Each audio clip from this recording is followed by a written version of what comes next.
So the title of our class today is The United States in the Brazilian Mirror. And we're going to conduct this in the form of a conversation between John and me. And then at some point we'll open the conversation up to the whole class. A topic is of great interest because after all, the fundamental way in which we understand something is by understanding its transformative variations and opportunities. And comparative history is a precious incitement to that exercise. So let me begin with the following proposition, that Brazil is the society in the world that is most like the United States, although the similarity is commonly unrecognized by both the Americans and the Brazilians. And there's almost no literature about this topic. So I start then with the obvious similarities, the ones that lie on the surface. These are two countries of almost identical size, one in the north, the other in the south, established on the same basis of European settlement and African slavery. Each of them is the most unequal of its type. The United States is the most unequal of the rich developed countries, the industrial democracies of the North Atlantic world, and Brazil is the most unequal of the continental developing societies. In fact, it's one of the most unequal societies in the history of the world. These are both very religious countries, among the most religious in the whole world, although the nature of the religiosity, the intensity of the faith, depends on the particular quarter of society to which we look. And although in the United States, faith is also, although more slowly, degenerating into a kind of halfway house between belief and unbelief. And finally, by a remarkable paradox, in the midst of these vast inequalities and exclusions that characterize these two very unequal societies, the religion of the new, of the possible, of the future remains alive. And the mass of ordinary men and women seem to continue to believe that anything is possible. So those are the superficial similarities. Now, before I go further, John, would you like to comment on that or turn to the differences? I completely agree. I mean, we were speaking earlier, completely agree. And I should just add that, and to echo what Roberto said, is there's very little scholarship that compares and brings together Brazil and the United States. So if any of you are interested in doing a research paper or publishing something, it's an open field. It's stunning how little scholarship there is on the rich similarities between these two nations. Not just today, but from going back to certainly the 19th century. So for several hundred years. Yes. There are, of course, major differences. Brazil is the climate. It's a very different type of climate. The population, in terms of race and ethnicity, is different, but questions of race and ethnicity and class, as well as culture, as Roberto pointed out, and politics are very, very similar. Now to begin with the differences. First, also at a superficial level. So a first difference regards the nation and nationalism. You could say Brazil did not begin as a nation in any of the modern senses of nationality. It was a predatory colonial adventure. That is, people who came there came basically to get rich quickly. They had no ongoing commitment to the society, to the construction of a new national experiment, unlike many of the white settlers who from the outset came with the idea that they would build a new life in a new world. Nevertheless, in Brazil, little by little, despite these unpromising origins, the sense of the unity and the identity of the nation were developed. And it's astonishing because they were developed in the midst of vast regional differences. The regional differences in Brazil remain today much more pronounced than they are in the United States. The Amazon, for example, and the center west, the far south, these are completely different worlds, as if they came from different planets. And it is astonishing that despite these intense differences in the character of life and even in the physical setting of society, there should be such a remarkable unity in the national consciousness, to which everything has contributed, even mass culture, popular culture, the television soap operas. Everything seems to have contributed to create some kind of unity out of this disparity. And one of the reasons why it's surprising that this should have happened is that Brazil has not had what in modern history has been one of the main inducements to the formation of a strong sense of national identity, which is war. The last great war in which Brazil was involved was the terrible war against Paraguay from 1865 to 1870 that resulted in the death of something like a third of the Paraguayan population. It was a genocidal war. And subsequently, Brazil has had only a marginal participation, as it had in the Second World War. It is not something present to the society and to the elites.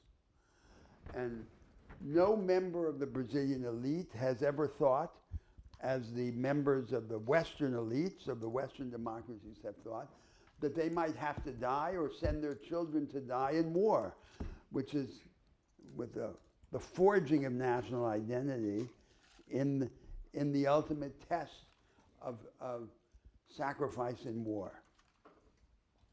The United States does have, from the outset had, and has formed a strong sense of national identity, much closer to the classical European idea. Renan's idea that that the nation is a daily plebiscite, it is a community of fate. And the community of fate is tested by the disposition to sacrifice. Would you like to comment on that, John?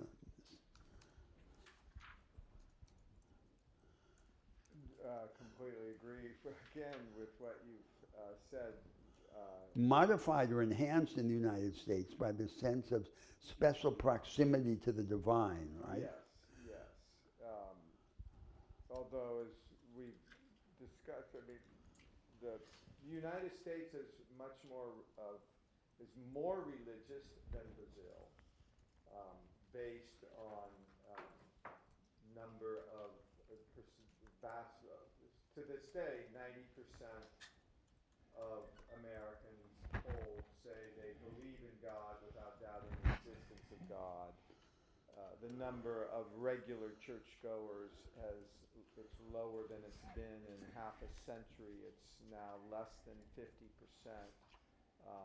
For a long time, it was over 50% attended church or its equivalent regularly. Brazil's religiosity is lower than that, but still far more so. And now we have this phenomenon to which I'm going to refer of something like a third of the country of evangelicals, neo-Pentecostals, who have a very intense faith. Similar to the United similar to the United States. Now, a second difference is, of course, race and the relation of race to class. And the obvious difference is that in Brazil, what prevails is miscegenation. In the country from Rio de Janeiro up, basically there's a color continuum, there's mixed race. And not just black and white, but also white and Indian, and the three together in many different forms. So the one drop rule of the Americans, one drop of black blood makes you black, has no sense for a Brazilian, right? Because our reality is the reality of this miscegenation, pervasive miscegenation. Right. And in the United States, there's a long tradition that if you're indigenous, then you're not black. If you're black, you're not indigenous. And if you're, as Orlando or Roberto pointed out, if you're one drop, you are, it's black or white. There's no in between. And there are far richer gradations of race in Brazil. Now, at the end of our conversation, I'm going to come back in detail to this question of race, but I'm going to postpone it and discuss the implications, social, cultural, and programmatic for the future of these differences. Now, this phenomenon of pervasive racial mixture, miscegenation, is associated with a yet more general characteristic of Brazilian society and culture that distinguishes it from the United States, which is syncretism. A general characteristic of the society and of the culture is the combination of everything with everything else. Everything is turned into its opposite or combined with a different. And you could say, reducing it to a formula, that the predominant tendency in American society and culture seems to be the opposite. To sharpen the lines of division and contrast, the dialectic, rather than the syncretic.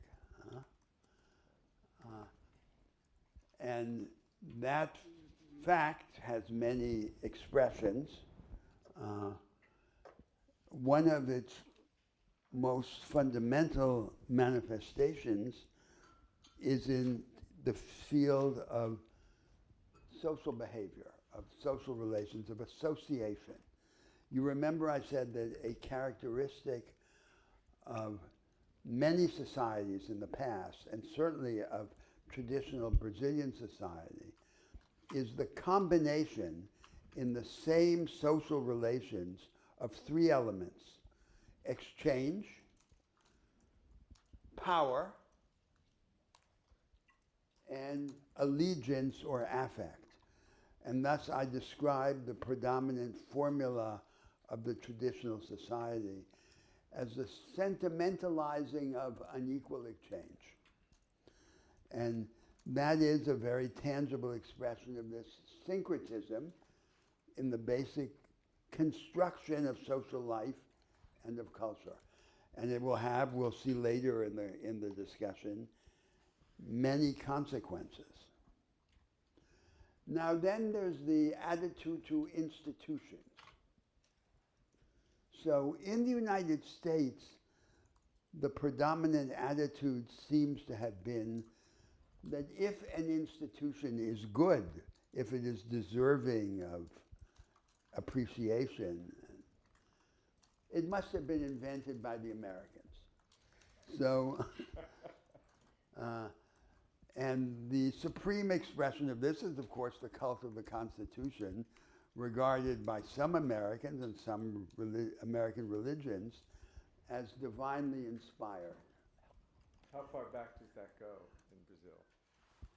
I'm talking about the United States, not about Brazil. I'm talking about the United States. So it's the Americans who view the arrangements as being good because they were invented by the Americans. So you can make a very simple test in thinking about the Constitution.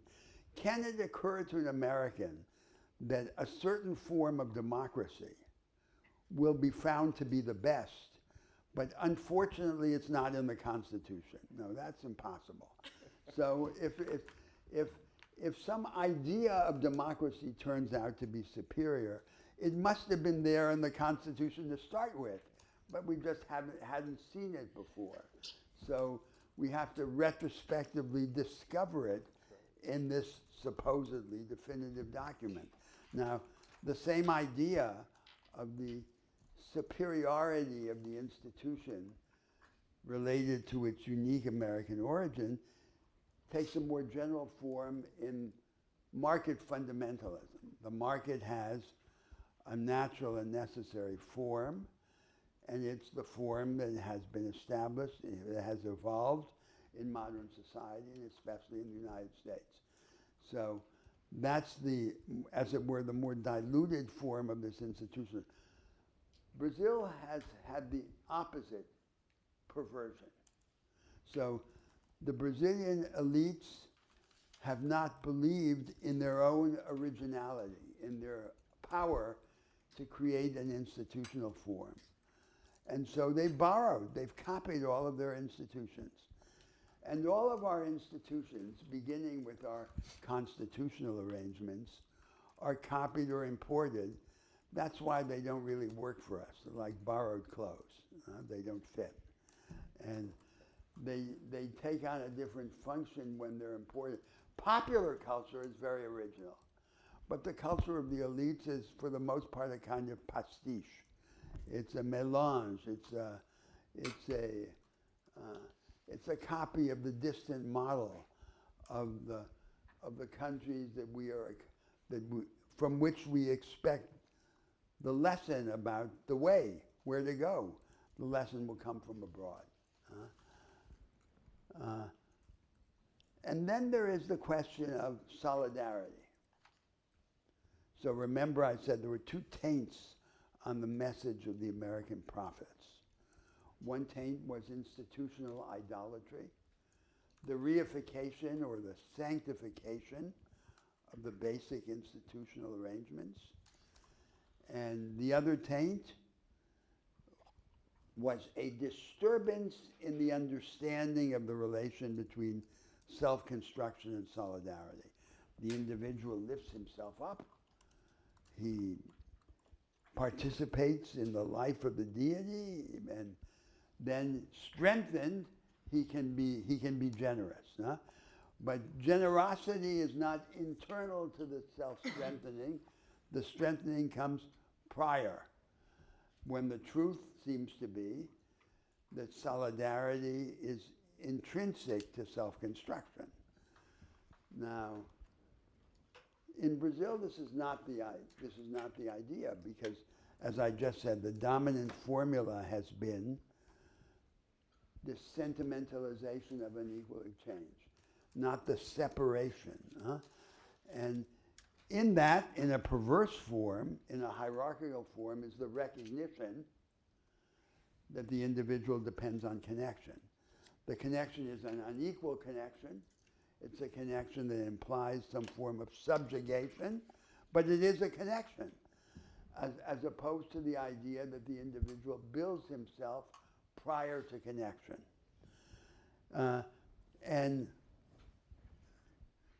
this fundamental formula continues to have a kind of radiating influence on everything that comes later or everything else in social.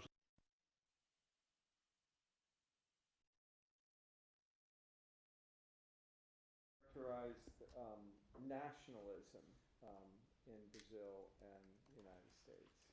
Differences, given the distinctions you just spelled out between the notion of self-construction and So borrowing. some people have claimed, right, that the United States has only a creedal nationalism, a nationalism of doctrines, as if nationalism could be based on an idea. Nationalism always has to be based on, if not blood in the sense of biological similarity, the willingness to give blood, to sacrifice the community of faith. which I think, as I believe you agree, that this sense is enhanced in the United States, this sense of the community of faith, of building the national project together over historical time. This sense is enhanced by the sense of election, divine election, a chosen people, a chosen project to bring light to humanity. Huh? And that gives a special color to the American religion.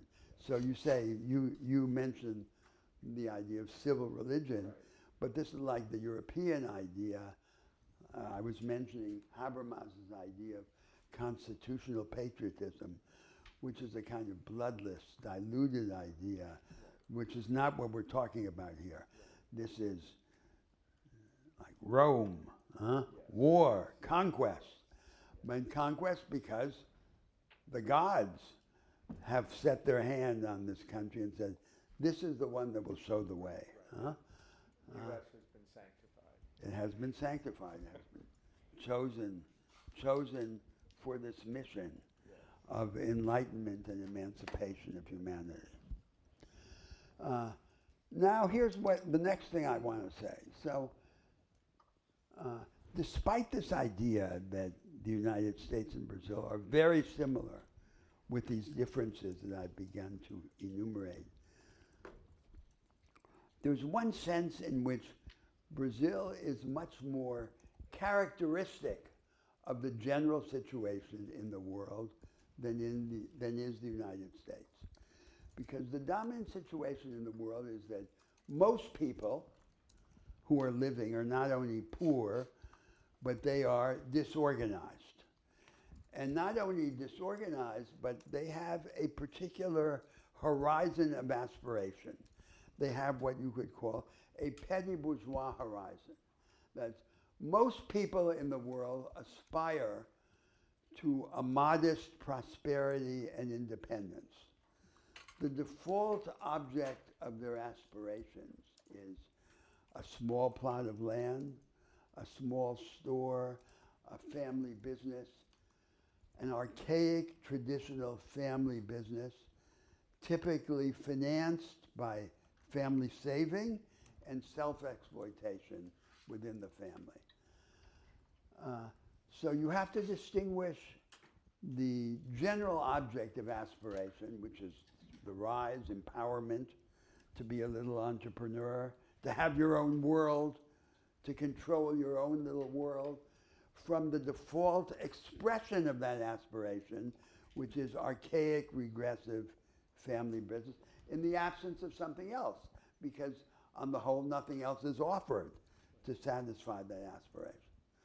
So that's the situation that we have in Brazil. That's the majority of the population. And we can now make a kind of distinction, an archaeology, as it were, of layers of the Brazilian people. On the top is what is sometimes described as a new middle class. So it's a group of petty bourgeois entrepreneurs who work very hard building traditional archaic businesses. They're in the construction trades, or they're opening a restaurant, or whatever. These are what are called in Brazil the emergentes. They're the emergent. And they're different from the traditional middle class. They're different because the traditional middle class has as its horizon of aspiration the liberal professions, and especially public employment, to be a judge, a public prosecutor, a functionary of the public health system as a doctor, and European culture. And now we have a different kind of middle class, these emergentes, this petty bourgeoisie, which is mestizo, which comes from below, and seeks to develop this little business, this little enterprise. And theologically, it is often evangelical. And its headquarters regionally in the country is the Center West, the agrarian frontier. And I'm going to explain later how that comes to be so central now in Brazilian society. So under this vanguard of petty bourgeois entrepreneurs, there is a larger group of millions of workers who are still objectively poor, but who have embraced this culture of self-help and initiative, the culture of the emergentes. And behind these people, the second group, who are sometimes called in Brazil the combatants, the batalhadores, comes a mass of ordinary poor people who would like to follow the example of this elite, of this new vanguard, but in the absence of being able to follow, accept as a proxy, as a substitute, the transfer payments provided by the state, the social programs, the assistance programs. What they would really desire is not charity, compensatory redistribution, but empowerment. But in the absence of empowerment, they don't want to starve, and they will accept what they can get.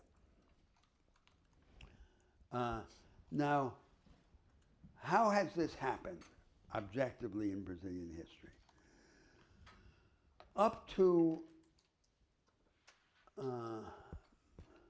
the beginning of the 20th century, Brazil was an agricultural society.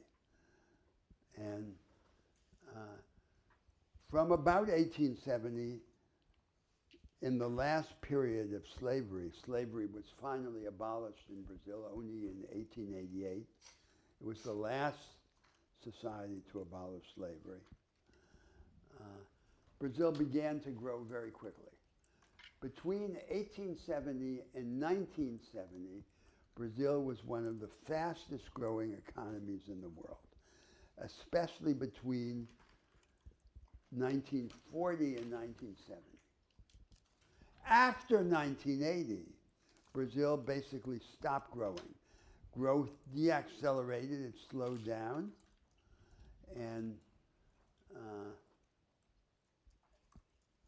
the rise in the rate of productivity declined abruptly. Now, what happened in this period to explain this decline?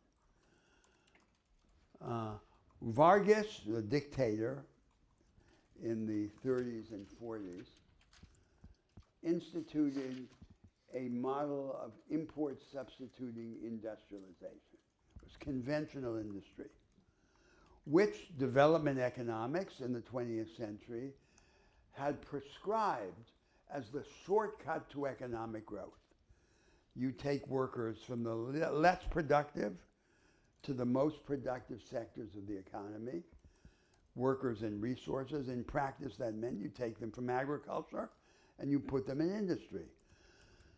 And the industry of that time was what we now call Fordist mass production industry, the large-scale production of standardized goods and services on the basis of very rigid machines and production processes in very specialized and hierarchical relations of production. So there's a stereotype kit of machines and of industrial capabilities with very few requirements. For example, you didn't really have to be educated to work in a traditional factory.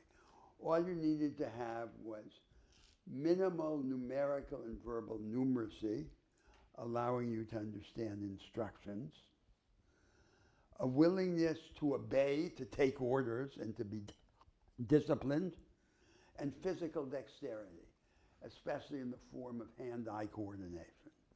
And it was like a kit that you could put on an airplane and take from one country to another. So it allowed what the economists described as unconditional convergence.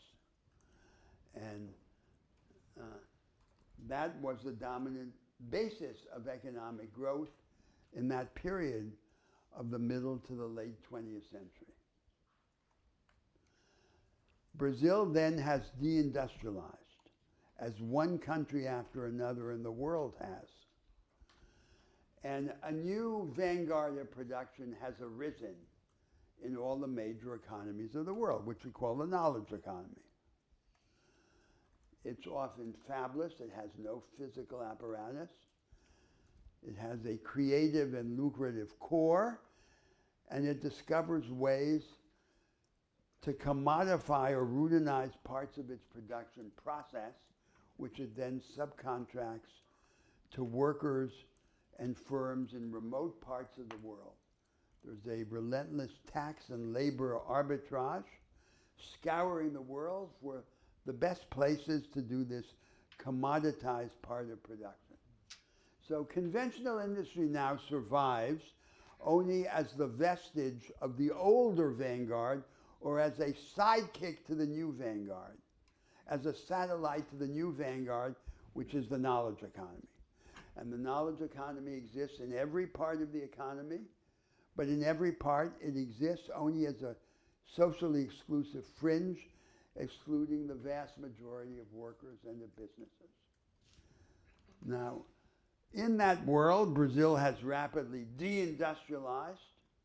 It doesn't have the lowest wages in the world. It can't be the beneficiary of this subcontracting. And it has not established the knowledge economy in any broad-based form.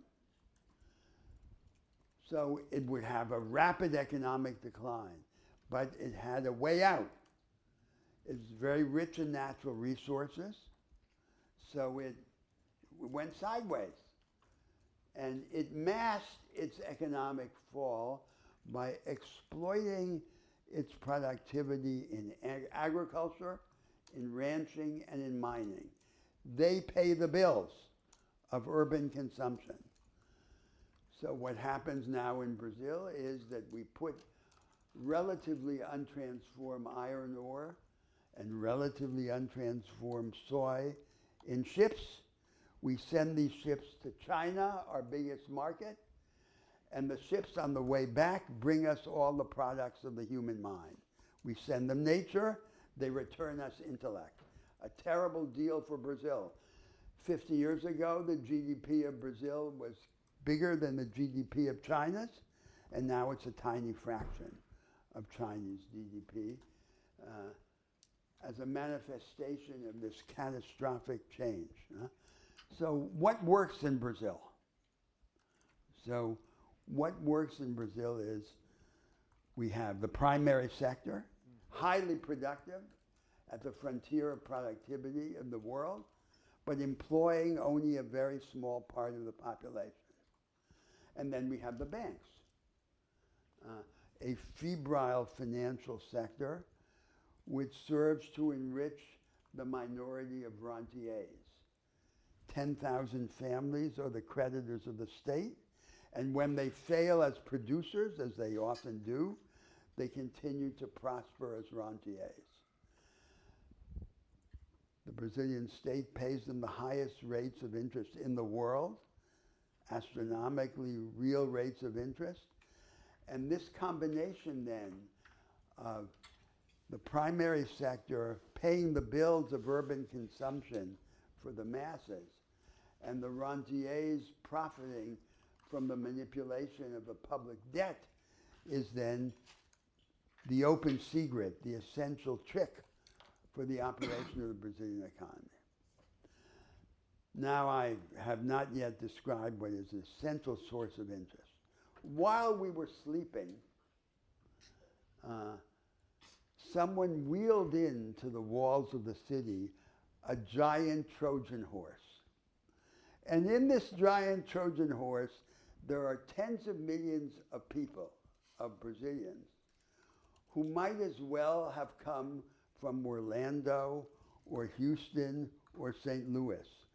So these are tens of millions of evangelical Protestants with a culture of self-help and initiative, that elite of emergentes that I described before. And how are we to understand them now, not just economically, but theologically, but spiritually. So we can understand the political theology of this religious movement in Brazil as a kind of liberalism for the masses. So liberalism in the classical European sense, not in the American sense of progressive. So they are seceding from a larger world, which they see as corrupt, as dominated by relations of favor, of irresponsibility, into these micro worlds, their own worlds, the worlds that they dominate, characterized by practices of promise keeping, of responsibility, of good faith. This is why I call it liberalism for the masses. It's these micro worlds that are purified of the sentimentalization of unequal exchange.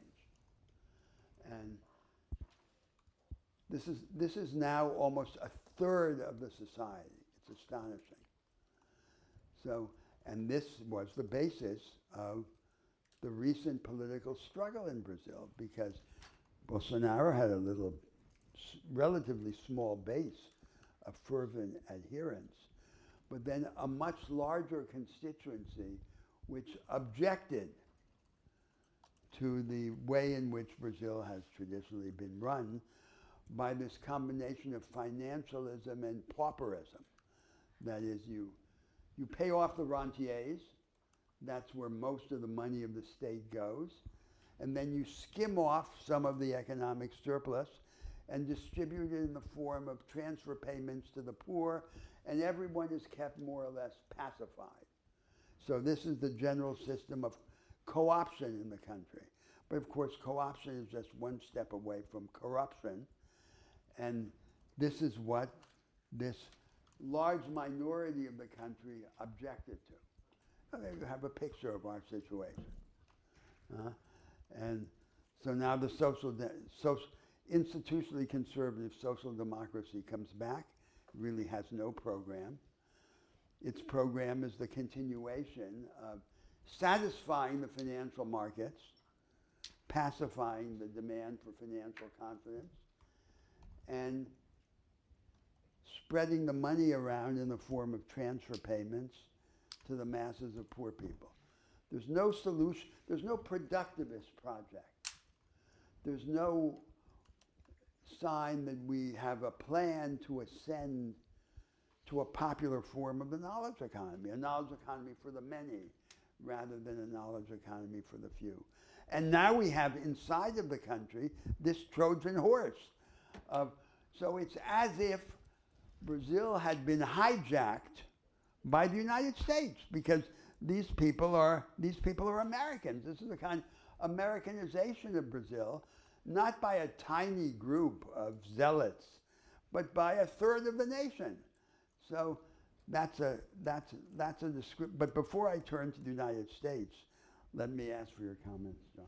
So, would you characterize this shift in Brazil as also reflecting the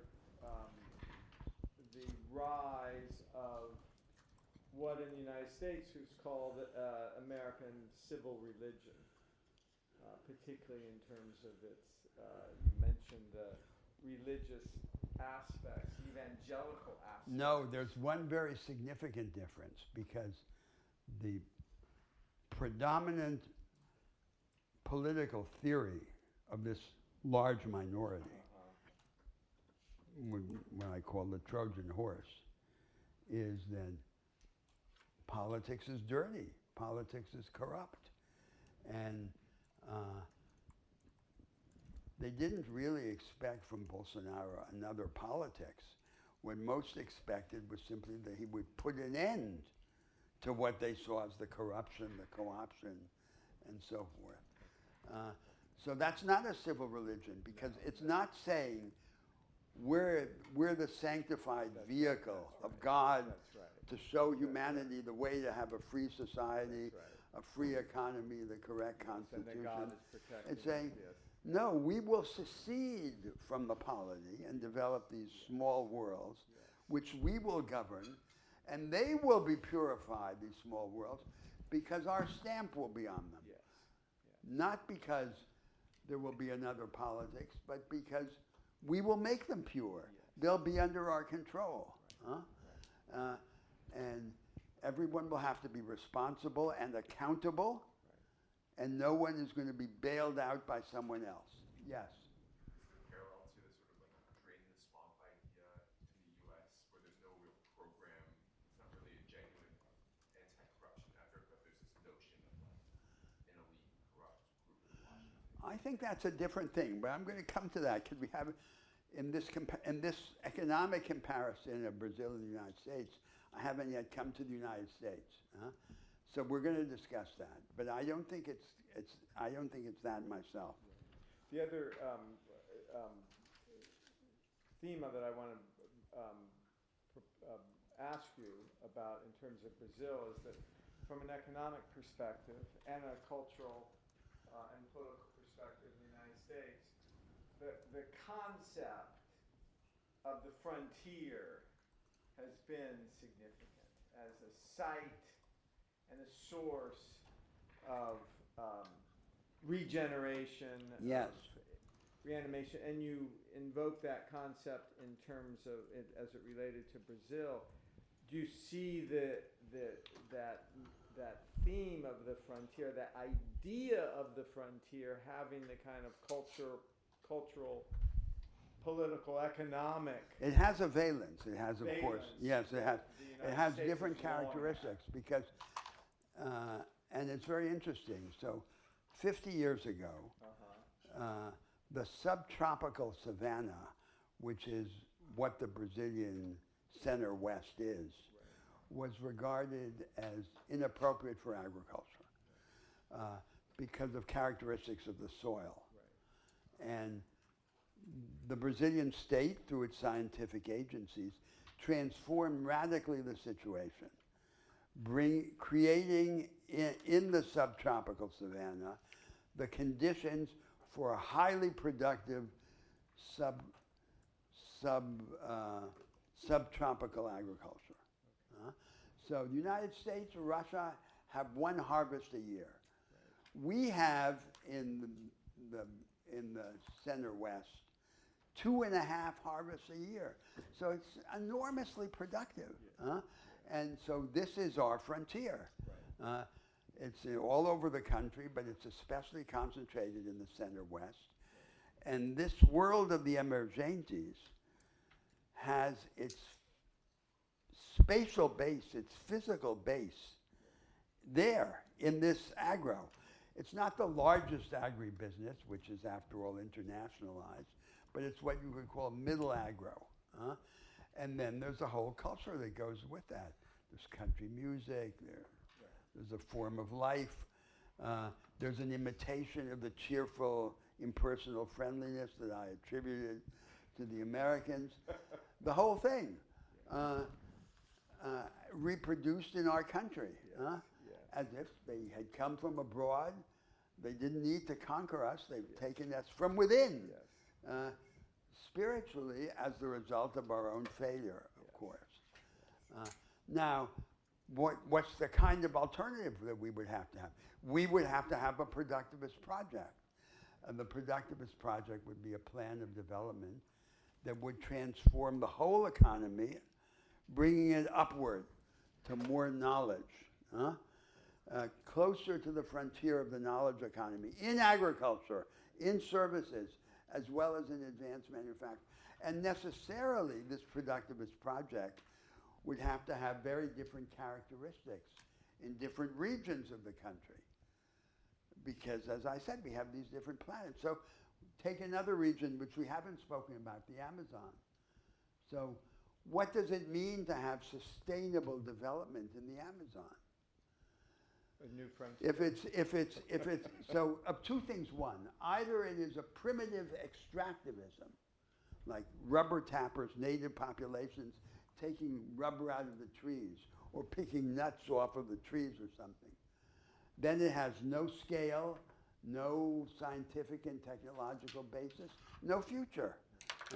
Or it is a highly advanced form of production based on technology and science, on the science of the whole world, because much of the basic science that would be necessary to mobilize for sustainable development, the biodiversity of the forest, doesn't exist. We would have to create it in partnership with global science. So it's a vast, this is a true project of national construction. But that's what we don't have. And because we don't have it, we have this alternative to it, which I described, in which we milk the short-term resources of nature. Instead of having a model of development based on the marriage of nature to mind, we have nature divorced from mind. That's what we have. And it results in this system in which we have the rentiers profiting on the one hand and the masses of the poor receiving transfer payments on the other. Now compared to the United States, because I think we're going to discuss this later in the course. Early in the history of the Republic, the United States did have a developmental project, despite slavery. It had Hamilton's project. He was an ideologist of national development. They opened up the country. Canals, roads, later railways. They established a national bank. The public debt was the financial instrument. There was a plutocratic elite that ran and down below, this converged with the selective democratization of the economy in the then two crucial sectors of finance and agriculture. So the Americans rejected the English path of agrarian concentration, and they created the institutions of family-scale agriculture with entrepreneurial attributes. Didn't exist anywhere in the world. It was a creation. It wasn't the regulation of the market. It wasn't compensatory redistribution to attenuate inequalities in the market. It was the invention of a kind of agricultural market that had never existed before. That's right. So they had that experience. Early in the life, Brazil never had that experience. And I think, in a way, that experience is a model for what the contemporary United States would need to do. That's right. In spades, in every dimension of national, in Brazil as well, in another form, in the age of the knowledge economy. Yes. Yeah, both in terms of banking, finance, and in terms of the equivalent of a transportation network. And later we're going to discuss in the course the episode of the New Deal, the war economy. These were all episodes in which there was a resurfacing of this impulse to reinvent things. But in general, it seems to me that the basic logic of that early form of national development, which was mobilization of national resources on top, the Hamiltonian project, interacting with selective democratization below, that logic recurred ever more weakly later in American history, for two fundamental reasons, one political and the other theoretical or ideological. The political reason is the nature of the democracy that the Americans organized. It wasn't a democracy, it was a proto-democratic liberalism explicitly designed to inhibit the reinvention of society through politics. It's a kind of perpetual motion machine, Madison's scheme of checks and balances. And in thought, they never made explicit the general idea underlying their experiments in finance and in agriculture, which is that the market economy has no natural and necessary form. It can be radically reinvented. And as you know now, the whole spirit of American social science, as you can see all around you at Harvard University, is radically to suppress the structural imagination. That's what we have. So everything has a natural form. Nothing can be reinvented. That's the dominant spirit. So so we come to today in which for a long time there has been no productivist project in the United States.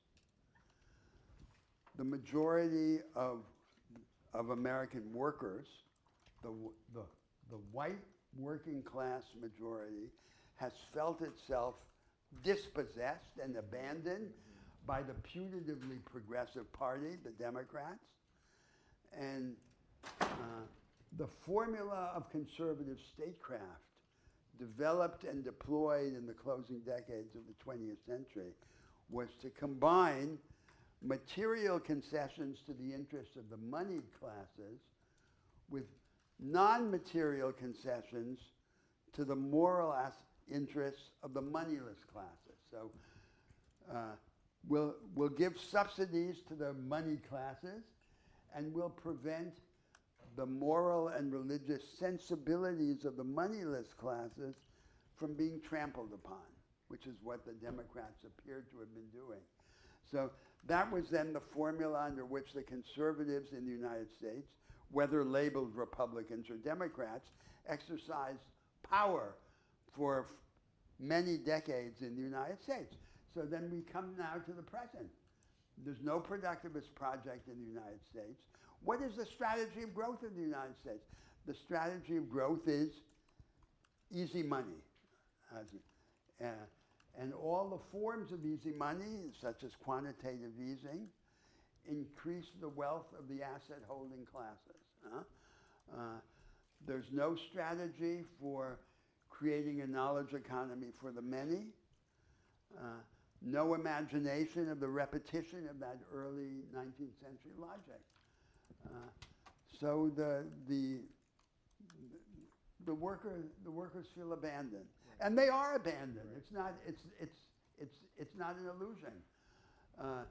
It's commonly said now that the two major political parties are based primarily on the votes of the uncredentialed, the Republicans, and the credentialed, the Democrats. And the state, aside from the easy money and easy credit, a fake credit democracy replacing a property owning democracy, the state then subsidizes parts of the entrepreneurial classes through these various initiatives like the CHIPS Act or the CARE Act. These are subsidies to capital, not subsidies to labor, and not qualitative transformations to the apparatus of production. So that's the United States. So that's the American version of the story that I just told about Brazil. It seems to me to be a set of variations on a common set of themes that exist in the world. Although it seems to me that the Brazilian manifestation of this story is much more characteristic of the world than the American. Going back to our first class, the United States is an anomalous, exceptional form of the advanced societies, and this is what's strange, that the country that is the guardian of globalization is an anomaly in the form of globalization. This confuses the world because in the eyes of the world, globalization is Americanization, and the United States is an exception in this sublunary practical sense which I've given the category of American exceptionalism. But the reality is the Brazilian reality of this mass of people who are disorganized, who aspire to this petty bourgeois condition, who have no idea of what form it can take, and who by default then regress to the archaic form of isolated traditional family business. There would have to be a political force with a productivist project to qualify the production system and to provide this petty bourgeois mass with an alternative way of responding to its aspirations. Right. That's what we lack in both the United States and in Brazil. Hence the intimate parallels today. The parallels with these contrasts, right? Because now take another aspect of this, which is the intangible aspect of. Remember, in our previous discussion, I distinguished the forms of estrangement in the advanced society. So one is subjugation, and the answer is always institutional change. Compensatory redistribution is never enough. For example, if there are vast disparities between the vanguards of production and the rearguards of production, It's never enough to try and compensate by redistributive social spending and progressive taxation. You have to attack the source of the problem in this abyss between the advanced and backward parts of production. Then the second source of estrangement is disunion. And the orchestration of money transfers against a background of a high level of ethnic, cultural, and religious homogeneity is not the solution, because money appears to be an adequate social cement only when there is this high level of homogeneity. As soon as the level of homogeneity is eroded by cultural pluralism or migratory flows, the inadequacy of money as a social cement becomes manifest. So what is the real basis of social cohesion? It is the multiplication of forms of collective action. People from different origins doing things together. And all the ways in which we would design this multiplication of forms of collective action. Now, the third problem is the one that is least addressed in contemporary thought. And that's this problem of how we can become free without becoming cold. So remember the discussion of the sentimentalization of unequal exchange, which in the free societies, it's broken up. So sentiment is for the family or for the private world. Exchange is for the market, and power is for democratic politics. And then the society becomes freer, but in becoming freer, it becomes colder. And one of the forms of the coldness in direct interaction among people is the cheerful impersonal friendliness described in an earlier class, right? Those meetings, those encounters, as Madame de Staël said, deprive us of solitude without affording us company. The world of Schopenhauer's porcupine. Yeah. So how could we become both free? How could we become free and warm at the same time? The problem which the advanced societies have not solved. Right. And I think that the solution of attempting to find a diluted form of family affection is not promising. And that the heat should not come from the affect of the family. The heat should come from the imagination. That is, what should heat up social life is that our political and economic institutions become visible embodiments of the creative imagination in the way that they operate. And that's what should provide the heat and change the temperature of ordinary social life. But that would be a lesson that both the Brazilians and the Americans would have to learn in this terrible pedagogy of history, right, of going through this ordeal. Both are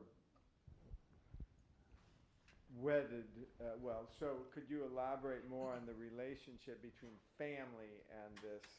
Yes, so I think because the family is the most visible or accessible source of heat, right? Yes. So the traditional solution to this problem of coldness has been to say, somehow we need something of the affect that radiates from family life, right, to spread out into the surrounding coldness and darkness. It won't spread out, I think, right, correct. Because the family can't exercise this function of heating up the whole society. Right. The heating should come from somewhere else. If we're constantly experimenting and inventing, we're also heated up. It's a different kind of heat, but it is the kind of heat that has the most direct pertinence to the problems and needs of the contemporary societies, to a knowledge economy, to the many, to a deepened high-energy democracy, These are democracies and economies that render banal or perpetual the experimentation. And experimentation is heat. So instead of having this idea that social life has this dyadic form, that when we're at war, we wake up, and then we have this experience of the sacrificial devotions of war that in the United States people like Oliver Wendell Holmes described.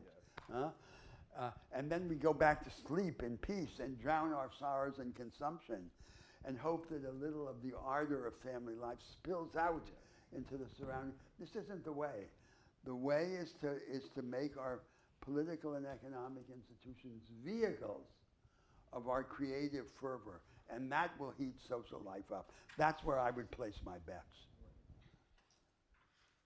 And how to generate that kind of transformation. And it's a, well, that's then the discussion of the details of institutional change. Yes. So I think stating the contrast in the most abstract form, right? We have routine moves that we make in a framework of arrangements and assumptions that we take for granted. That's most of life. And then we have the exceptional, the extraordinary moves by which from time to time, typically under the pressure of crisis, we challenge and change pieces of the framework. Now, what would make us freer and, to my mind, give us more of this heat with freedom is to narrow the distance between those two categories of moves. So that the moves by which we challenge and change pieces of the framework arise more naturally and continuously from the ordinary business of life. Because then what that means is that we have found a way to be in the world without being of it. We've found a way to obey Christ's command, to be in without being of, to be insiders and outsiders at the same time, to engage but continue to resist and to transcend in the detailed forms of political and economic life. That's the path. And it seems to me to be a path that could be proposed to both the Americans and the Brazilians. So it has a spiritual character, Right. as well as a practical institutional character. What kind of, could you discuss, we could discuss the kinds of structural, well. So it one demands a part- different kind of education. We already began to discuss education. These individuals who are, for example, taught dialectically so that they resist the servility of the university culture.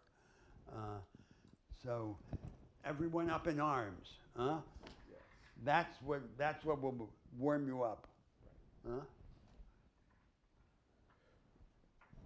So what structural changes do there need to be structural changes for this transformation to Of occur? course. And The knowledge economy for the many depends on many structural transformations. They would be there. We can't discuss them right at this moment. Right. And a high energy democracy, we did begin to discuss some of the elements. Right. It would raise the temperature, accelerates the pace, Yes. combines strong central initiative with radical devolution. Once this is an agenda that has a definite institutional content. But for the moment, I'm just alluding to the spiritual direction of the agenda. Now, there's one theme that's left still in our conversation, which is Okay. race, which is the theme that I know you wanted to put at the Yeah. center, Yeah. and which I postponed to the end. So, and we've read Benito Sereno, you've seen there. Yeah, so Benito And- Sereno, as you know from reading it, was Melville's second greatest work after Moby Dick, and it's based on a true story. Amasa Delano wrote a narrative. He was a ship captain, and he was also involved in the Atlantic slave trade, and he discovered this ship that was shipping enslaved people from Brazil to the Caribbean. Had been a rebellion on the ship, and Amasa Delano himself comes onto the ship. He is able to stifle the mutiny and create order. Melville rewrites the story in 1855 with a particular focus on race. And the focus on race manifests itself in numerous ways. One is the charade that as readers, we are meant to not understand, not appreciate that these rebels on board the ship are masquerading as still being enslaved once this newcomer comes on board, forcing us as readers to confront our own understanding of race. So you have these, whether it's Babo or enslaved people on board, who have achieved this mutiny, who control the ship but masquerade as being slaves on board the ship, yet still wielding hatchets. How do we as readers understand that? When, as readers, do we break through the mask, so to speak, this masquerade, and understand what's actually happening? And the narrator is very clear, well, actually, ultimately very clear, but a central question of this novella is the question of leadership. And in fact, there are 5 times in the book in which the narrator invokes, follow your leader. And each of those 5 times, that leader is a different figure. And by the end, it becomes finally clear that the great leader, the mastermind, the brilliant genius is Babo. And Benito Cereno finally confesses that what weighs him down is this understanding that Babo is not his equal, but superior, at least intellectually, though slight of stature. And it's something that Benito Cereno cannot deal with, which leads to his death. So it's this stunningly intricate, brilliant novel about the way in which race just marinates the ship of state, which can be seen as a metaphor for nation.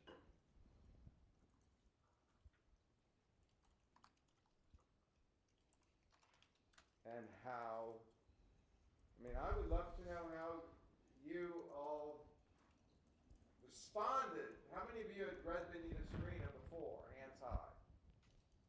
So, a handful.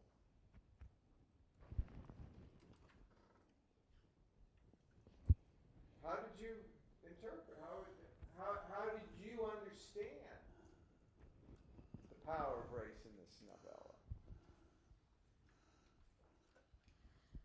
I'd like to open it up to have a little more discussion rather than just Roberto and myself talking to each other.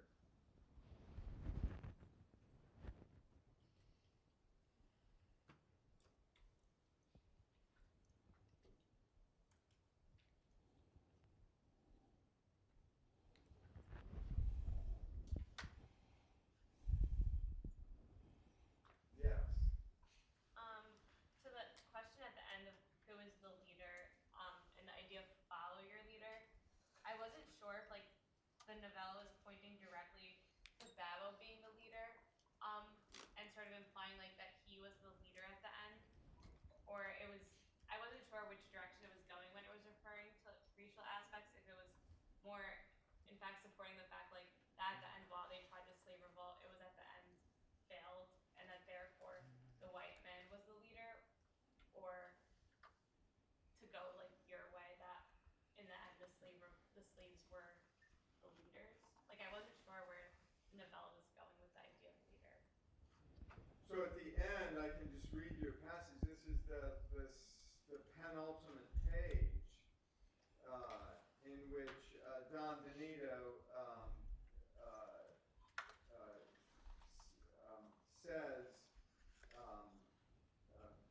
generalize, this is Macedollano is prompting Don Benito. He says, you generalize and mournfully enough. The past is past. Why moralize upon it? Forget it. See, yon bright sun has forgotten it all, and the blue sea and the blue sky, these have turned up over new leaves. In other words, forget about this mutiny. Forget about the fact that Benito Cereno has, with Babbo in control, Babbo is shaving him with a blade and could at any moment kill him by slicing his slicing his neck. And so when you generalize Don Benito, why the past is past? Why moralize upon it? And he says, because they have no memory, because they are not human. And then Macedollano says, but these mild trades that now fan your cheek, do they not come from a human-like healing to you? Warm friends and steadfast friends, the trades. And again, there's a response where Delano cries, you are saved, more and more astonished and pained. You are saved. What has cast such a shadow upon you? The Negro has cast the shadow. Because of the awareness that the Negro is not just his equal, but his superior. Then the very last paragraph, I think, beautifully captures a kind of message. Some months after, dragged to the gibbet at the tail of a mule, the black met his voiceless end. The body was burned to ashes, but for many days the head, that hive of subtlety, fixed on a pole in the plaza, met, unabashed, the gazes of the whites, and across the plaza looked towards St. Bartholomew's Church, in whose vault slept then as now the recovered bones of Aranda, who had also been killed by the mutineers. And across the Rimac Bridge looked towards the monastery on Mount Agonia without, where 3 months after being dismissed by the court, Benito Cereno, born on the bier, did indeed follow his leader being Babbo. So there's this profound racial awakening that forces us as readers to confront the power of race on board this kind of ship of state.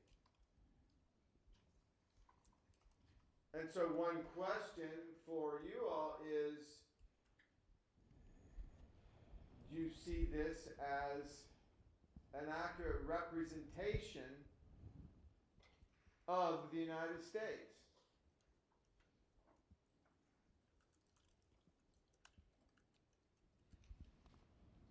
Or of Brazil, based on what we discussed in terms of Brazil?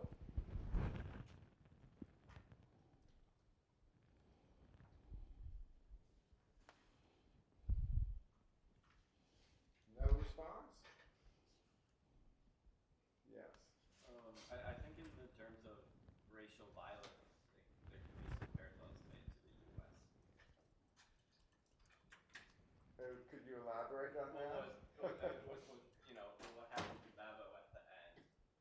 He seems to anticipate kind of the racial tears, the Jim Crow U.S. and what has persisted today in terms of racial violence. Yes.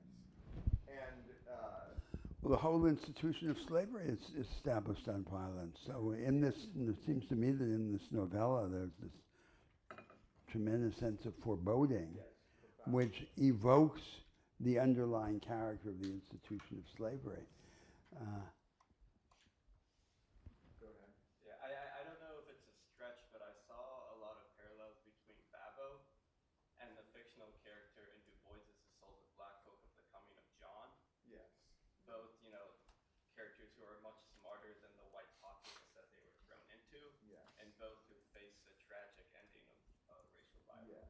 but both, that coming to the story, this is in Du Bois, the penultimate chapter, in The Souls of Black Folk, on the coming of John and Babel. But one of the themes is not just the power of grace, but what Roberto highlighted is that slavery and Jim Crow segregation are the kind of profound divisions that are created by whites. It's a form of warfare. I mean, what slavery is a form of warfare, because without violence or the threat of violence, slavery can never exist. Yes. I think one of the things Can that's you really, speak up? yeah, one of the things that's really interesting, or perhaps most centrally interesting to me about Unit of Cisnero and the reading was it really plays on white fear, the Yes. central core of America, and one of the reasons why the white man must always establish through violence dominance is there's underlying fear of what if what has been done to these groups by me will be Yes. then in turn done back. And you see this fear all the time in daily politics. Yes. I think of it, I can't remember the Oklahoma Supreme Court case recently where there's big questions on what is a reservation and if the natives could just kick the white people off the land. Yes. And the fear of immigration, of what the terminology used against immigrants coming into this country is rapists and steal jobs, steal land, as though that is not centrally how America was founded. Right. And I think that's why they had to, Babbo had to be killed at the end, because even though it's a story based off real life, if it, in the fiction you could not let him live because the fear that would have in the uprooting, in the uprising, they had to make sure he died. But you can see that the fear lingers on Yes. in the statement of like. So how do all of these ideas and sentiments apply to a society characterized by pervasive miscegenation? How does that change the equation?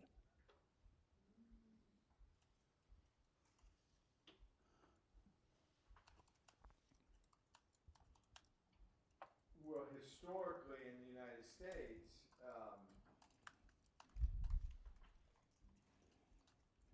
miscegenation was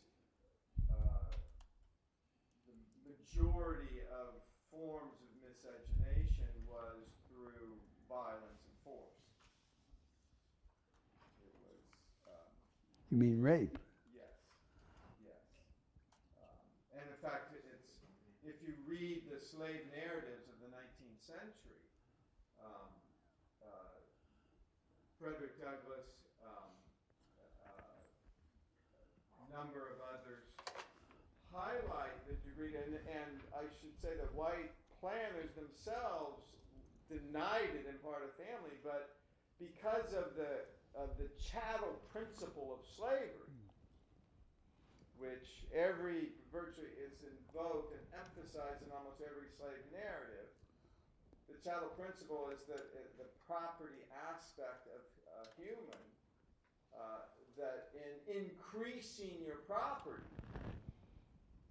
if you are a white Southerner, is the easiest way to become rich, to become to realizing the American dream in the slave South is to acquire one enslaved person, and in most cases, poor whites who constituted 2/3 of the population in the slave states, if they acquired their first enslaved person, it was they wanted to acquire a woman.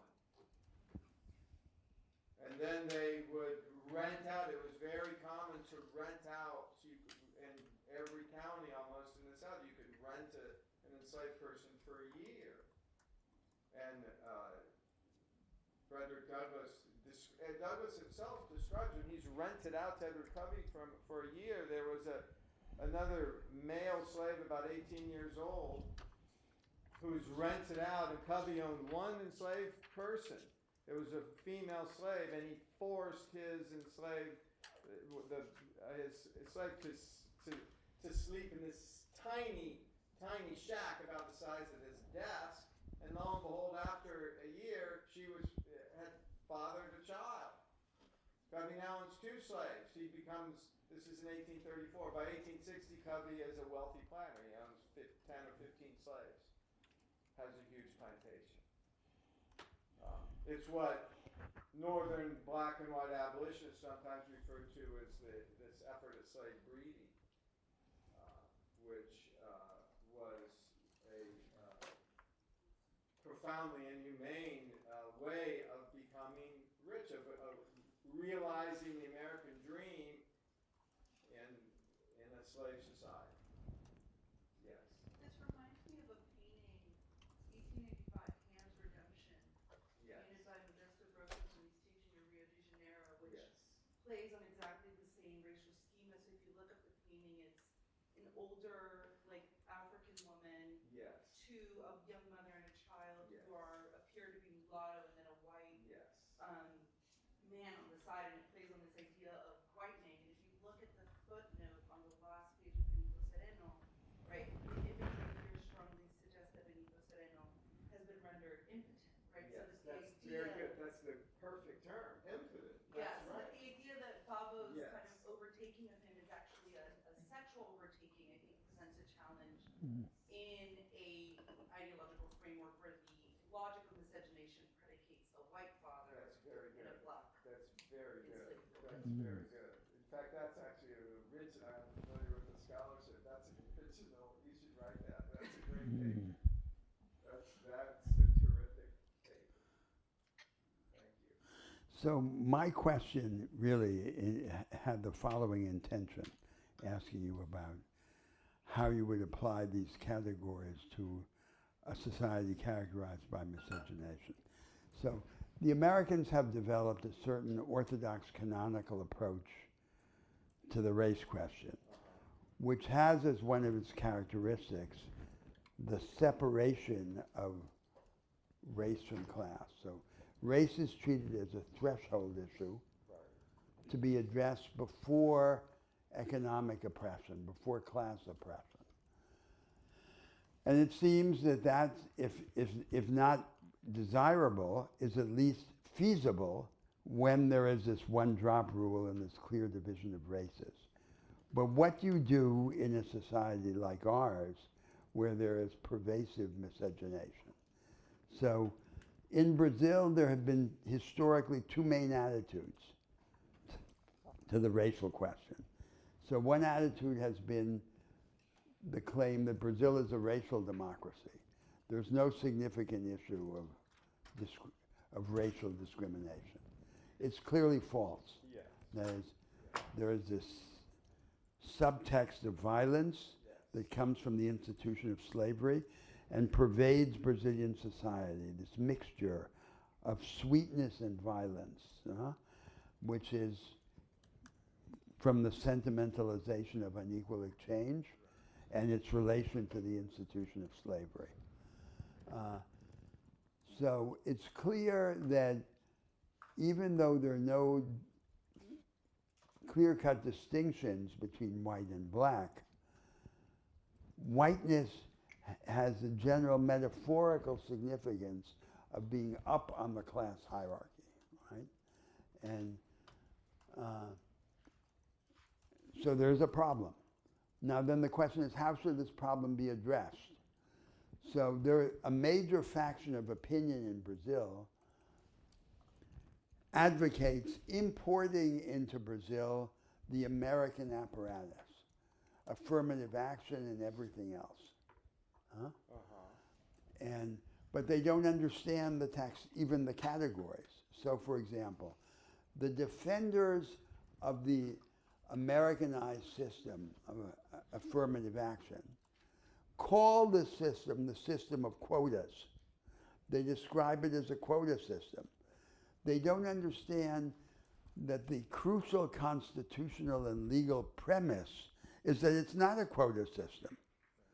If the Supreme Court invalidates affirmative action a few months from now, The reason is likely to be because they say it's a disguised quota system, which the Brazilian friends of affirmative action describe it as being. That's what they say it is.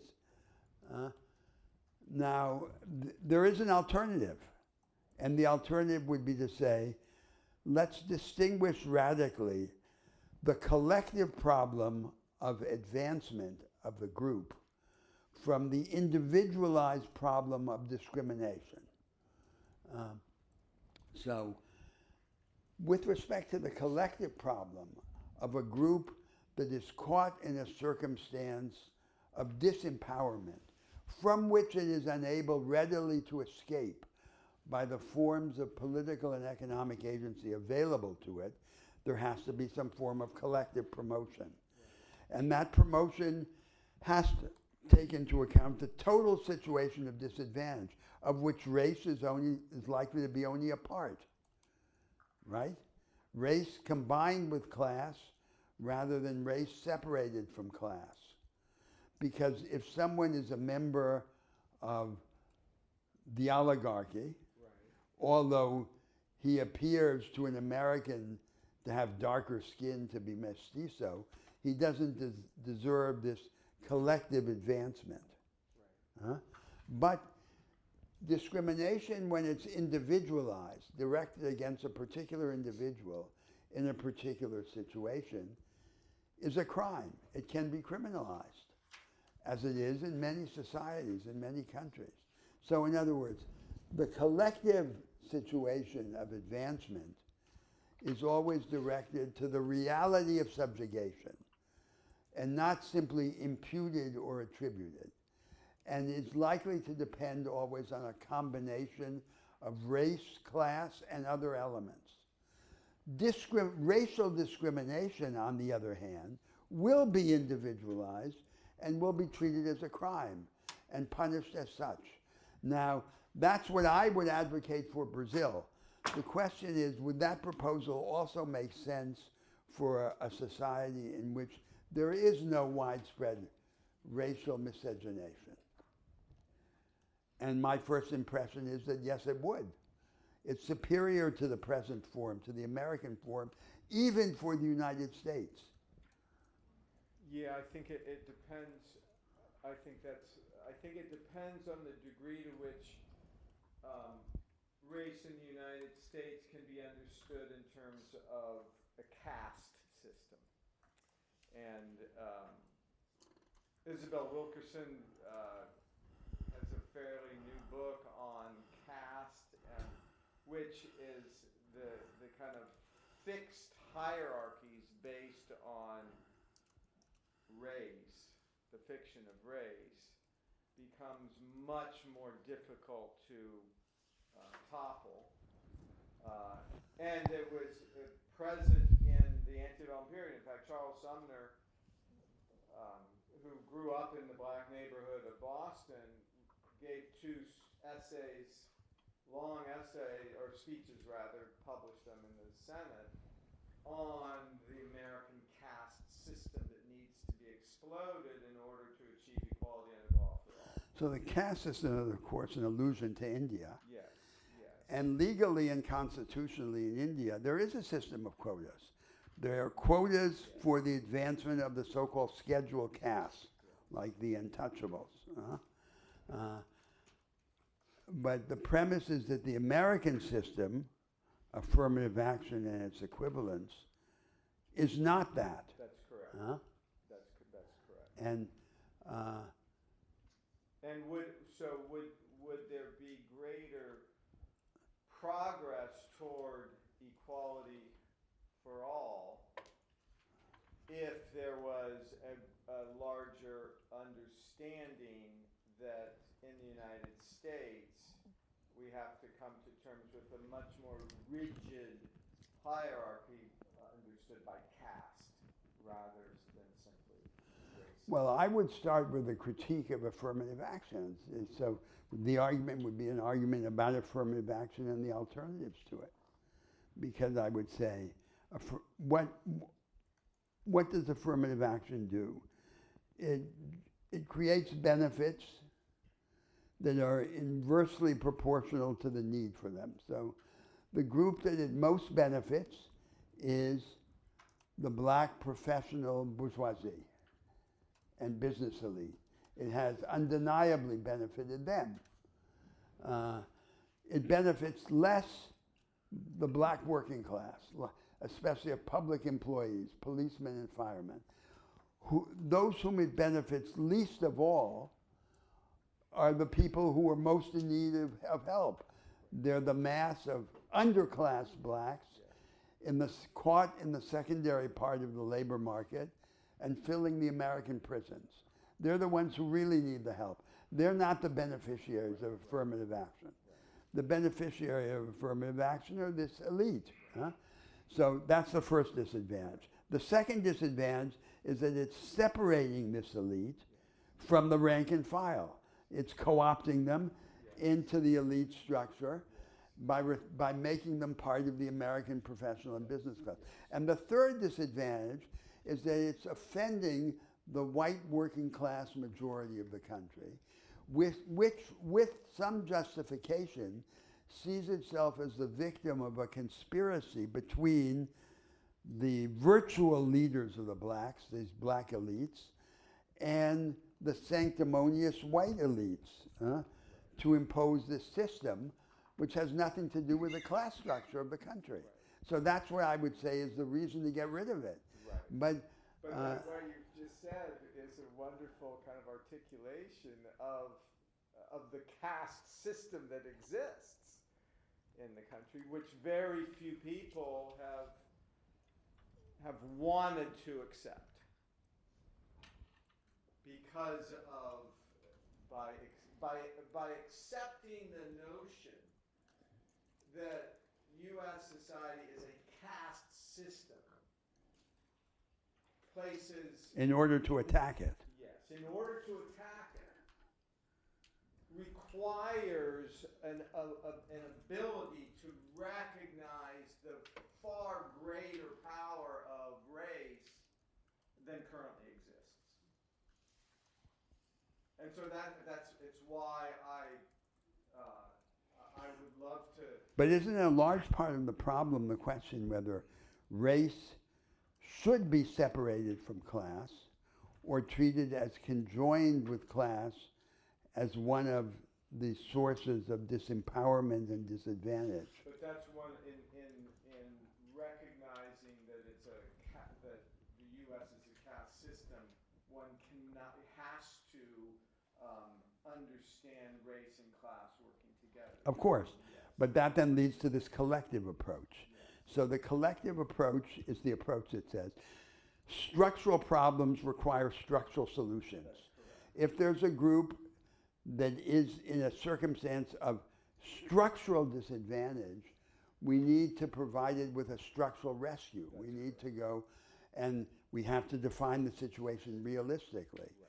Whereas the language of discrimination is a moralistic language about an individual failure. So we should separate the collective and the structure and the structural from the individual and the moral. That's right. Say, discrimination is a transgression. It's a criminal activity. It should be discovered and punished. But we shouldn't confuse it with the structural activity of coming to the rescue of a group that is caught in a situation of inescapable disadvantage. And I think this is the mistake that the Americans have made, to my mind, but they've been set up for this mistake by the consequences of the one-drop rule. Yes. Because the one-drop rule makes it more plausible that they would separate race from class in that way. Right. Whereas in a society in which they're not separated, only these people who are vitiated in generalized imitation of the United States would think that even there you need to import the American apparatus of affirmative action and so forth. Right. That's what I described as the opinion of the pseudo-progressives in Brazil. Right. Which is why I think an acceptance of, very few people even despite the growing scholarship on U.S. as a caste society, very few people want to engage that even now. And I think it would solve the problems that you just articulated. So it seems that a source of this problem is the reluctance of the Americans to accept that they are a class society at all, not just a caste society, a class society. That's right. That's right. That's right. That's where we started in the first class. That's right.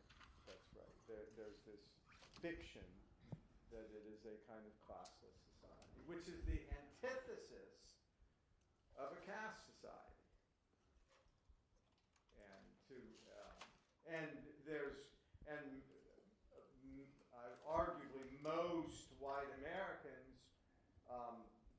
are deeply fearful of defining the nation in terms of caste because they see a caste society as one that does not have the kind of freedom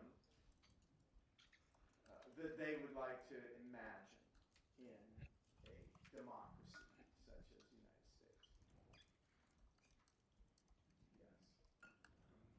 It's a question, sorry, it's a question not really related to the book, but to the discussion we had today and what you talked about.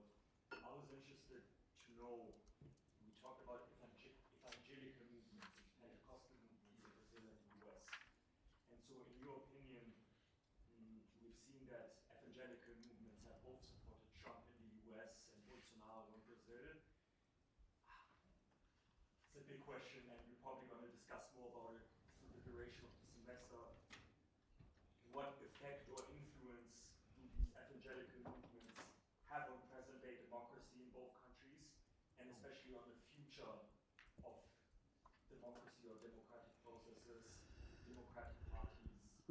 Well, if I answer this question from the side of Brazil, look, the problem is that the right-wing populism, as in the example of Bolsonaro, have not offered these emergentes, these Pentecostals, any real project. I mean, Bolsonaro in office continued the project of Lula. That is, he appointed as his finance minister a servant of the financial markets who gave absolute priority to financial confidence. And then he doubled down on Lula's transfer programs. He said, I'll double them. Lula gave X, I'll give 2X. Just like Perón said, give them more and more. And so that's what happened. So you might think, given his social base, that the obvious thing for him to have done would be to have imagined a kind of popular petty bourgeois capitalism and promote a series of initiatives designed to democratize, quote, capitalism. So favoring small business against big business, radicalizing antitrust law, breaking up the banking oligopoly, and so forth. But he didn't do that. And you could say a similar thing of Trump. There's a failure of imagining the supposed constituency and providing it with a rescue, with a way out. So that's why this plutocratic populism, represented by both Trump and Bolsonaro, seems to be just the perpetuation of a vacuum rather than a filling of the vacuum. So I don't see it as having fundamentally changed it does signal the failure of institutionally conservative social democracy, right? The traditional center-left and center-right parties have failed to have a productivist project. They have not provided socially inclusive economic growth. They failed. And so then come the plutocratic populists into power in this vacuum. But what do? They seem not to have any structural project either. Their only constitutional project is the strengthening of executive authority. And What's their economic project? Trump's economic project was simply to subsidize and protect the failing Rust Belt industries and add on some anti-immigration protections. He had no positive project. So it seems to me not to be a real way out, simply a perpetuation of this impasse. Yeah, I agree. I would also add to it, I think it's important to understand the multiple definitions of evangelicalism. So the common form of evangelicalism is sola scriptura, that one has a direct relationship with God or Christ, can know God or Christ. It depends upon reading Scripture, but Christ is not within you, but almost like a separate entity, like a person, though in spirit form. There's also a form of evangelicalism in which God or Jesus or the Spirit is within me, is part of me. I mean, it's similar to Quakerism. The inner light that within all humans is Christ or God within you, and that's radically different because it means that each and every human body is sacred because God is within you. So to do violence against another human being is to do violence against God or Christ. And that's a radical shift in terms of race. And so the most kind of radical, and there are very, very few religious Sundays, I mean, a number of people said Sundays is the most segregated day in the United States. But if there is an understanding of God or Christ or the Spirit being within me and you and everyone, the very, very few religious organizations or the equivalent of churches that are comparatively integrated are ones in which they conceptualize it in those terms. So there's a real different, to say that, evangelicalism is X and is too broad. It's really important to understand how one understands God or its equivalent.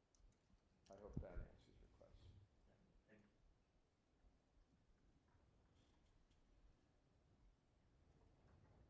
you. Yes. So the term miscegenation is a very abrasive term in our culture. I just looked it up. It's from the Latin mixing of races, mixing of Yes. genuses. The United States is going through that over the last 50 years. There's been,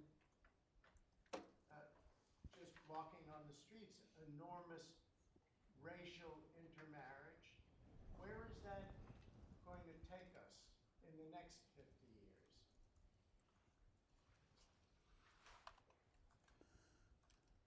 It'll take a long time to get to the position that Brazil is in miscegenation. Yeah. I mean, it's a very good question. It speaks to the fear among many whites. That's a very deep fear of a white minority nation because of the way in which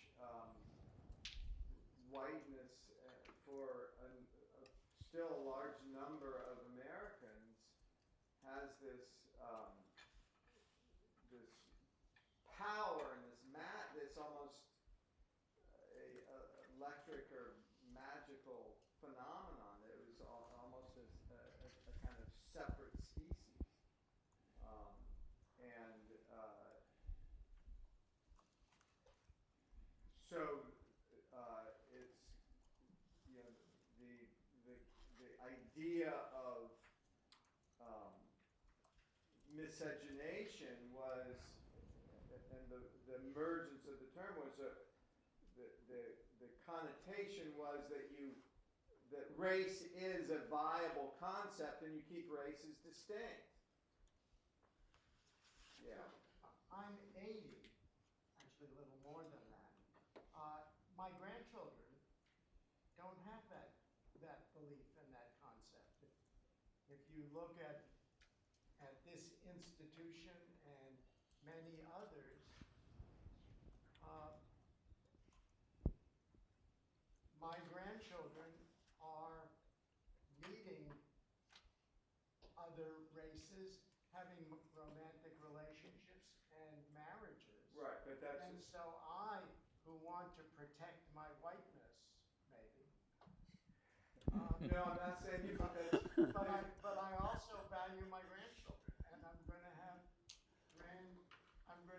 great grandchildren who don't look like me. Yeah, but it manifests itself in two ways. I mean, arguably, most Trump supporters have a very different understanding of the term miscegenation than what you do. Well, but most of my generation's going to die in the next 20 years, and my grandchildren are taking over. Right, which is also what terrifies a lot of conservative whites. Yeah, but we're going to be dead. Yes. Yes. Sorry, this is like another topic, but if someone wants to answer it quickly. When we talked about structural issues versus individualized discrimination, I guess I'm kind of trying to see, is there any way that discrimination or like choosing to ignore those structural issues could make discrimination a structural issue, or is it always individualized? Not sure if that makes sense, but I just... Is it always going to be what? Individualized, or could discrimination be structural? I'm not sure I understand the question. So if an injury is done to a group by imprisoning it in a circumstance from which it is unable to escape, that's likely to be as the consequence of a set of arrangements of society, how the economy is organized, how the politics are organized. And in that process of imprisonment in an inescapable situation, racial disadvantage is likely to be connected to class disadvantage. And there may be other forms of disadvantage as well. That is, these situations arise characteristically from the combination of different forms of disadvantage. We need some solution to that. That's what I'm calling the structural solution. Now, discrimination occurs in the interactions among individuals when someone humiliates or offends someone else in racial terms. And that's what then the law would punish as a crime. That's the kind of distinction I had in mind. Like any legal distinction, there are going to be some areas that are gray, but it seems to me at its heart a pretty clear distinction. Do you not think so? I mean, I just was trying to understand like the complete argument, but I think the way I see discrimination, it could also be structural if we are choosing to ignore the factors that have left one group in prison in the situation they're in. But I definitely see where you're coming from. Yeah, no, I think it's a very good question. I mean, it's one of the reasons why I would like to see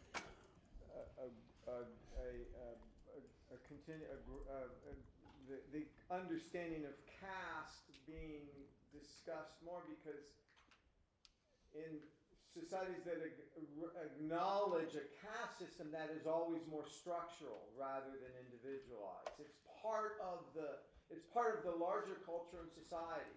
It's what we have to deal with as a nation. Whereas focusing just on race, it's easy to become individualized, if that makes sense. Yes, thank you all so much. So I think that. So it is a fact that a large part of the American underclass is racially stigmatized. That is, the people who occupy the most precarious jobs